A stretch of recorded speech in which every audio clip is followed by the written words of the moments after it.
যখন পৃথিবী তৈরি করেছিলেন তখন তিনি আদম এবং হাওয়া নামে দুজন মানুষকে একটি সুন্দর বাগানে থাকতে দিয়েছিলেন।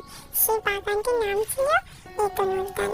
ঈশ্বর তাদের বলেছিলেন, তোমরা এই বাগানের সব গাছের ফল খেতে পারো, শুধুমাত্র ভালো মন্দ জ্ঞান দেওয়ার গাছের ফল কখনো খাবে না। এরপর শয়তান সাপরূপী হওয়ার কাছে গেলেন আর বললেন, ঈশ্বর কি সত্যি বলেছে কোনো গাছের ফল না খেতে?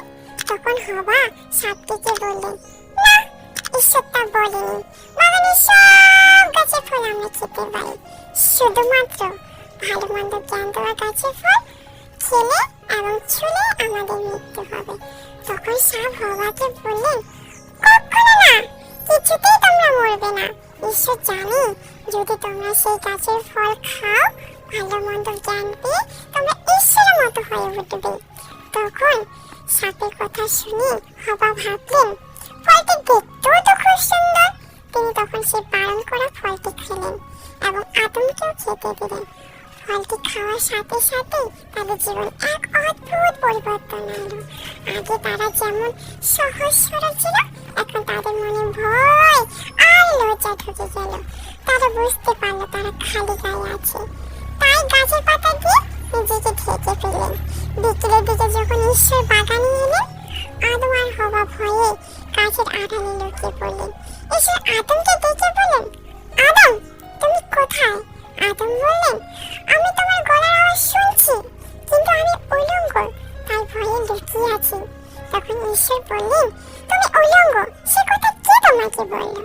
যে গাছের ফল খেতে আমি তোমাকে বারণ করেছিলাম তা তুমি খেয়েছো?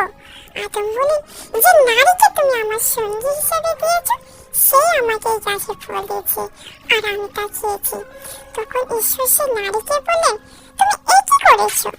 নারীকে বললেন, এই সাপ আমাকে ছলনা করে ফেলেছে আর সেজন্য আমি তা খেয়েছি। ঈশ্বর মনে খুব দুঃখ পেল, কারণ আদম হওয়া তার কথা শুনেনি। আর এইভাবে পৃথিবীতে প্রথম পাপ আসে। এই পাপের জন্যই ঈশ্বর তাদের শাস্তি দিলেন। ঈশ্বর প্রথমে সেই সাপকে শাস্তি দিলেন, তোমার এই কাজের জন্য তুমি সমস্ত গৃহপালিত আর বন্য প্রাণীর মধ্যে তুমি সবচেয়ে বেশি অভিশপ্ত।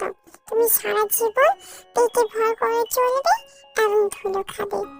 আমি তোমার এবং নারীর বংশের মধ্যে শত্রুতা সৃষ্টি করব। সেই বংশে একজন তোমার মাথায় আঘাত করবে আর তুমি তার পায়ের গোড়ালিতে ছোবল মারবে। তারপর সেই স্ত্রী লোকটিকে বললেন, আমি তোমার গর্ভকালীন অবস্থায় তোমার কষ্ট অনেক বাড়িয়ে দেব, তুমি যন্ত্রণার মধ্য দিয়ে সন্তান প্রসব করবে। তারপর সেই আদমকে বললেন, তোমার দরুন এই মাটি অভিশপ্ত হলো, সারা জীবন কঠোর পরিশ্রম করে তবেই ফসল দেবে।